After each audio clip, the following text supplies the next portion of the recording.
आप देख रहे हैं एशियन टाइम्स न्यूज। मैं खुशी आपके साथ। आइए देखते हैं आज की बड़ी खबरें।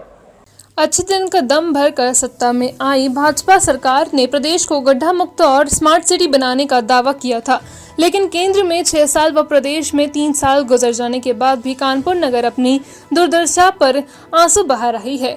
गत रात हुई हल्की बारिश ने सरकार के बड़े बड़े दावों की पोल खोल दी है।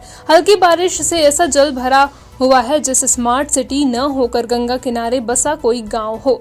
यह नज़ारा किसी गंगा या तालाब का नहीं है, यह नज़ारा है मेट्रो सिटी कानपुर के पास इलाके सिविल लाइन ग्वालटोली और तलाक महल का, जहां एक बारिश ने ही यहां के निवासियों को अपने घरों से निकलने के लिए मजबूर कर दिया है। ऐसा लगता है यहां के निवासियों को अपने घरों से निकलने के लिए भविष्य में एक नाव की जरूरत पड़ेगी। इतना ही नहीं, यहाँ चलने वाले खाने पीने को होटलों में भी सीवर का गंदा पानी भर गया है, जो कोरोना महामारी के संक्रमण को और बढ़ा सकता है। लेकिन न तो इस और किसी जनप्रतिनिधि का ध्यान जाता है और न ही जिला प्रशासन का। सीवर भराव के कारण क्षेत्रीय जनता में काफी रोष है। क्षेत्रीय निवासी अब्दुल रज्जाक मंसूरी ने कहा, चुनाव के वक्त सभी नेता मीठी मीठी बातें करके भोली भोली जनता को ठग लेते हैं। चुनाव होने के बाद कोई नेता जनता की सुध नहीं लेता। उन्होंने यह भी कहा है कि हमारे क्षेत्रीय विधायक इरफान सोलंकी से कई बार जल भराव को लेकर बात की, लेकिन क्षेत्रीय विधायक या पार्षद का इस और कोई ध्यान नहीं जाता है। इस संबंध में क्षेत्रीय विधायक इरफान सोलंकी से वार्ता का प्रयास किया गया तो वह उपलब्ध नहीं हो सके। जनाब अब्दुल रज़्ज़ाक मंसूरी साहब, आप क्या सम्मानित लोगों में कानपुर में गिने जाते हैं। आपके मकबरे में बारिश में जो हाल गरीबों का होता है उसके बारे में आपसे जानना चाहते हैं। हमारे यहाँ बारिश का हालात ये है कि नाम तो वीआईपी रोड है और यहाँ पर बारिश जब होती है तो यहाँ गरीबों का सिवा नुकसान होने के, परेशान होने के और कोई भी रास्ता नहीं है, जिसकी जिम्मेदार नंबर 1 पे तो नगर निगम है। और इससे पहले भी तमाम संसदें बदल चुके, विधायक बदल चुके, सभासद बदल चुके, लेकिन इस वीआईपी रोड से लेके मकबरे के अंदर का कभी भी किसी ने भी इस बात का ध्यान नहीं दिया है कि इस रोड को ख़राब होते हुए, यहाँ पानी भरते हुए गरीबों के क्या हाल होते हैं, इनके साथ क्या बीतती है। लेकिन उनने कभी भी इस बारे में नहीं सोचा।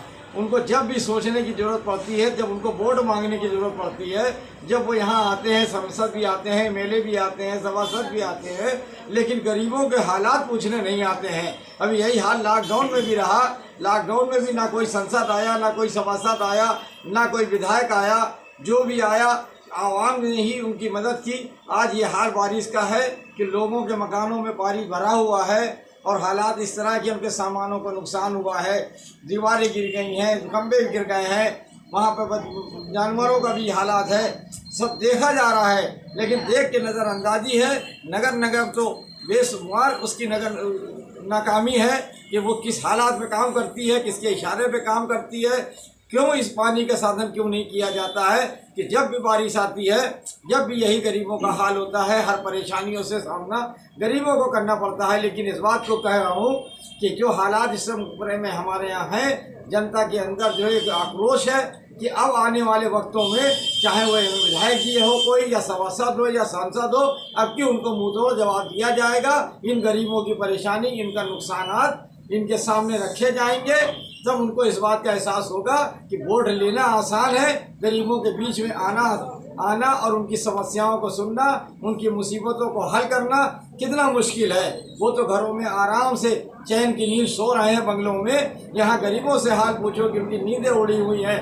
पूरी रात बारिश हो रही है, बारिश के अंदर पानी भरा हुआ है। जिसके घरों में पानी भरा होगा उसको नींद आएगी क्या? इससे पूछो नगर निगम के अधिकारियों से, या पूछो यहाँ से लोगों से कि किस तरह से उनको नींदें आएंगी। ये हालात उनके हैं क्योंकि वो मासूम बच्चे, घर की औरतें जो घरों से बाहर बैठे हैं, ऊँची जगहों पे देख रहे हैं, लेकिन ना यहाँ के अधिकारियों को दिख रहा है, ना सांसद को दिखता है, ना विधायक को दिखता है, ना सभासद को दिखता है। बस उनको ये लगता है कि वोट, लेकिन अब क्यों उनको वोट मांगने का सबक जरूर सिखाया जाएगा और आवाम मकबरे की सिखाएगी।